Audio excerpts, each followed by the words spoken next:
ತಪ್ಪನ್ನ ಮಾಡೋದು ನಾರ್ಮಲಾ? ನಮ್ದವ್ರಿಗೆ ಮೋಸ ಮಾಡೋದು ನಾರ್ಮಲಾ? ತಪ್ಪು ಎಲ್ಲಾರಿಂದ ಆಗುತ್ತೆ ಅಂತ ಹೇಳ್ತಾ ತಪ್ಪು ಮಾಡೋದು ನಾರ್ಮಲಾ? ಚೀಟಿಂಗ್ ಮಾಡೋದು ನಾರ್ಮಲಾ?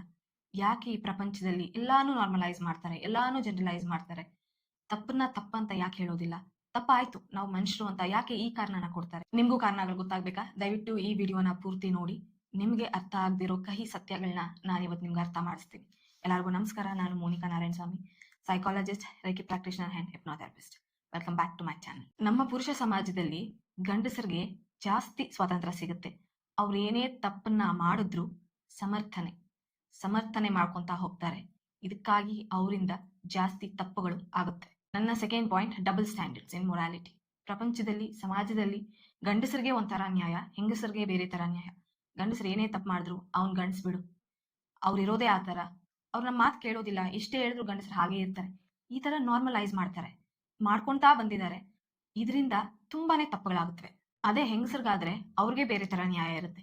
ಅವ್ರು ಯಾವಾಗ್ಲೂ ಅಡ್ಜಸ್ಟ್ ಮಾಡ್ಕೊಂತಾ ಇರ್ಬೇಕು. ಅವ್ರು ವಯಸ್ಸಿಗೆ ಬಂದಿದ ತಕ್ಷಣ ಸಾಕಷ್ಟು ರೂಲ್ಸ್ ಬಂದ್ಬಿಡುತ್ತೆ. ಹೌದು, ಸಮಾಜ ಈಗ ಸರಿ ಇಲ್ಲ, ಆದ್ರೆ ಮನೇಲೆ ಇಷ್ಟು ರೂಲ್ಸ್ ಇದ್ರೆ ಅವ್ರು ಹೇಗ್ ಬೆಳಿತಾರೆ? ಸಮಾಜದಲ್ಲಿ ಹೇಗಿರ್ಬೇಕು ಅನ್ನೋದನ್ನ ಹೇಳ್ಕೊಡ್ಬೇಕು.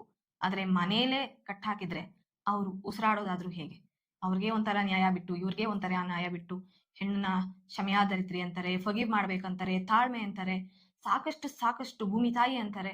ಇದೆಲ್ಲ ಇವ್ರಿಗೆ ಹೇಳ್ತಾ ಬರ್ತಾ ಗಂಡಸರಿಗೆ ಬೇರೆ ತರ ನ್ಯಾಯ ಕೊಡ್ತಾ ಇದ್ರೆ ಹೆಂಗಸ್ರ ಹತ್ರ ಜಾಸ್ತಿ ತಪ್ಪಾಗುತ್ತಾ ಅಥವಾ ಗಂಡಸರ ಹತ್ರ ಜಾಸ್ತಿ ತಪ್ಪಾಗುತ್ತಾ? ನೀವೇ ಯೋಚನೆ ಮಾಡಿ. ಹೆಂಗ್ಸ್ ಏನಾದ್ರೂ ತಪ್ಪು ಮಾಡಿದ್ರೆ ಅವ್ರಿಗೆ ಕ್ಯಾರೆಕ್ಟರ್ ಲೆಸ್ ಅಂತ ಕರೀತಾರೆ. ಗಂಡಸ್ ಏನಾದ್ರೂ ತಪ್ಪು ಮಾಡಿದ್ರೆ ಅವ್ರಿಗೆ ಅವರ ಸ್ವಭಾವ, ಅವರ ನೇಚರ್, ಅವರ ಬಿಹೇವಿಯರ್ಸ್ ಅಂತ ಕರೀತಾರೆ. ಇಲ್ಲಿ ನಿಮ್ಗೆ ಅರ್ಥ ಆಗ್ಬೇಕು, ಇಬ್ರು ತಪ್ಪು ಮಾಡಿದಾಗ ತಪ್ಪು ತಪ್ಪೆ, ಆದ್ರೆ ಹೆಸರು ಬೇರೆ ತರ. ವ್ಯತ್ಯಾಸ ಅರ್ಥ ಆಯ್ತು ಅನ್ಕೊಂತೀನಿ. ಫಾರ್ ಎಕ್ಸಾಂಪಲ್, ಗಂಡಸ ಕೈಯಲ್ಲೂ ಹೆಂಗಸರ ಕೈಯಲ್ಲೂ, ಇಬ್ಬರ ಕೈಯಲ್ಲೂ ಒಂದು ಬಿಸಿ ಪಾತ್ರೆನ ಕೊಟ್ಟಾಗ ಇಬ್ಬರು ಹ್ಯಾಂಡಲ್ ಮಾಡ್ಬೋದು. ಆದ್ರೆ ಗಂಡಸ ಏನಾದ್ರೂ ನನ್ನ ಕೈಯಲ್ಲಿ ಆಗಲ್ಲ ಅಂತ ಬಿಸಾಕಿದ್ರೆ ಅದು ಗಂಡಸರ ಹಾಗೆ ಇರೋದು, ಅವ್ರ ಕೈಯಲ್ಲಿ ತಡ್ಕೊಳೋದಕ್ ಆಗೋದಿಲ್ಲ, ಅವ್ರ ಹತ್ರ ಶಕ್ತಿ ಇಲ್ಲ ಅಂತಾರೆ. ಅದೇ ಹೆಂಗಸು ತಡೆದು ಕೈ ಎಲ್ಲ ಗಾಯ ಆದ್ರೂನು ಸುಟ್ರು ಅವ್ರು ತಡಿತಾನೆ ಇರ್ತಾರೆ. ನೋವಾಯ್ತು ಅಂತ ಬಿಟ್ರೆ ಅವ್ರನ್ನ ಕ್ಯಾರೆಕ್ಟರ್ಲೆಸ್ ಅಂತಾರೆ. ಭೂಮಿ ತರ ತಡಿಬೇಕು, ಭೂಮಿ ತಾಯಿ ತರ ನೋವನ್ನ ತಡಿಬೇಕು ಅಂತಾರೆ. ಭೂಮಿ ತಾಯಿ ತರ ನೋವನ್ನ ತಡಿಯಕ್ ಆಗ್ದಿರ ನೋವು ಜಾಸ್ತಿ ಆದ್ರೆ ಅದನ್ನ ಬಿಸಾಕ್ದಾಗ ಅವ್ರಿಗೆ ದುರಂಕಾರ ಅಂತಾರೆ. ಇದು ಯಾವ ತರ ನ್ಯಾಯ? ನನ್ನ ಮೂರನೇ ಪಾಯಿಂಟ್, ಮದುವೆ ಆದ್ಮೇಲೆ ಪ್ರೀತಿ ಕಮ್ಮಿ ಆಗುತ್ತೆ ಅಂತ ಹೇಳ್ತಾರೆ. ನನ್ನ ಕ್ವೆಶ್ಚನ್, ಪ್ರೀತಿ ಯಾಕೆ ಕಮ್ಮಿ ಆಗುತ್ತೆ?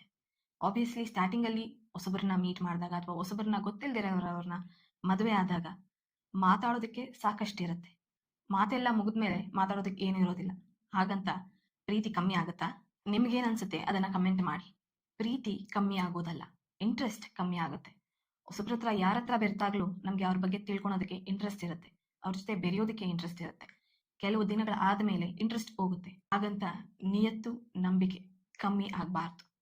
ನಂಬಿಕೆ ದ್ರೋಹ ಮಾಡಲೇಬಾರ್ದು. ಇಲ್ಲಿ ಗಂಡ ತಪ್ಪು ಮಾಡಿದ್ರೆ ಹೆಂಡತಿ ಸರಿಯಾಗಿ ಹೊಂದ್ಕೊಂಡಿಲ್ಲ ಅಂತ ಅರ್ಥ. ಅದೇ ಹೆಂಡತಿ ತಪ್ಪು ಮಾಡಿದ್ರೆ ನಡತೆಗೆಟ್ಟವಳು ಅಂತ ಅರ್ಥ. ನಾನ್ ಏನ್ ಹೇಳಕ್ ಬರ್ತಿದ್ದೀನಿ ಅಂದ್ರೆ, ಗಂಡ ತಪ್ಪು ಮಾಡಿದ್ರು ಅಥವಾ ಹೆಂಡತಿ ತಪ್ಪು ಮಾಡಿದ್ರು ತಪ್ಪು ತಪ್ಪೆ.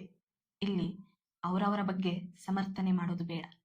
ತಪ್ಪನ್ನ ದಯವಿಟ್ಟು ತಪ್ಪು ಅಂತ ಹೇಳಿ. ಅದನ್ನ ಸಮರ್ಥನೆ ಮಾಡೋರು ಇನ್ನ ದೊಡ್ಡ ತಪ್ಪನ್ನ ಮಾಡ್ತಿದ್ದಾರೆ. ಇನ್ನೊಂದು ಮದುವೆ ಆಗಿರೋ ಗಂಡಸಿನ ಜೊತೆ ಒಂದು ಹೆಣ್ಣು ಸಂಪರ್ಕ ಇಟ್ಕೊಂಡ್ರೆ ಆ ಹೆಣ್ಣು ಕುಲಕ್ಕೆ ಅವಮಾನ.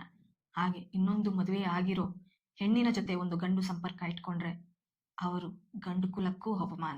ಎಲ್ಲಾರು ತಪ್ಪು ಮಾಡೋದು ಸಹಜ ಅಂತಾರೆ. ಈ ತರ ತಪ್ಪು ಮಾಡೋದು ಸಹಜ ಅಲ್ಲ, ಇದು ಬೇಕಂತ ಮಾಡುವ ತಪ್ಪು. ಗಂಡಸರಾಗ್ಲಿ ಹೆಂಗಸರಾಗ್ಲಿ ದಯವಿಟ್ಟು ತಪ್ಪನ್ನ ತಪ್ಪಂತ ಹೇಳಿ.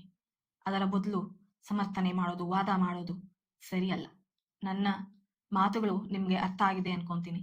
ಇನ್ನೊಂದು ಪಾರ್ಟ್ 2 ಅಲ್ಲಿ ಇನ್ನೂ ಅಷ್ಟು ವಿಚಾರಗಳನ್ನ ನಾನು ಮಾತಾಡ್ತೀನಿ. ನಾನು ಹೇಳಿದ್ದು ನಿಮ್ಗೆ ಅರ್ಥ ಆಗಿದೆ ಅನ್ಕೊಂತೀನಿ. ದಯವಿಟ್ಟು ಅರ್ಥ ಮಾಡ್ಕೊಳ್ಳಿ. ತಪ್ಪು ಯಾವತ್ತಿದ್ರು ತಪ್ಪೆ. ಅದು ಗಂಡಸ್ ಮಾಡಿದ್ರೆ ಏನು, ಹೆಂಗಸ್ ಮಾಡಿದ್ರೆ ಏನು. ನಾವು ಮನುಷ್ಯರು, ನಮ್ಗೆ ತಪ್ಪು ಯಾವುದು ಸರಿ ಯಾವುದು ಎಲ್ಲಾನು ಚೆನ್ನಾಗಿ ಗೊತ್ತಾಗುತ್ತೆ. ಅದನ್ನ ಸಮರ್ಥನೆ ಮಾಡೋದು ಬೇಡ. ಯಾಕಂದ್ರೆ ಸಮರ್ಥನೆ ಮಾಡ್ತಾ ಇದ್ರೆ ಒಂದೆಲ್ಲ ಒಂದು ದಿನ ನಮ್ಮ ತಪ್ಪು ನಮ್ಗೆ ಕಾಡ್ತಾ ಹೋಗುತ್ತೆ. ನಮ್ಮಿಂದ ನಾವು ಎಸ್ಕೇಪ್ ಆಗೋದಕ್ಕೆ ಆಗೋದಿಲ್ಲ. ಸೊ ದಯವಿಟ್ಟು ತಪ್ಪು ಮಾಡಬೇಡಿ. ನಾನು ಹೇಳಿದ್ ನಿಮ್ಗೆ ಅರ್ಥ ಆಯ್ತು ಅನ್ಕೊಂತೀನಿ. ಧನ್ಯವಾದ.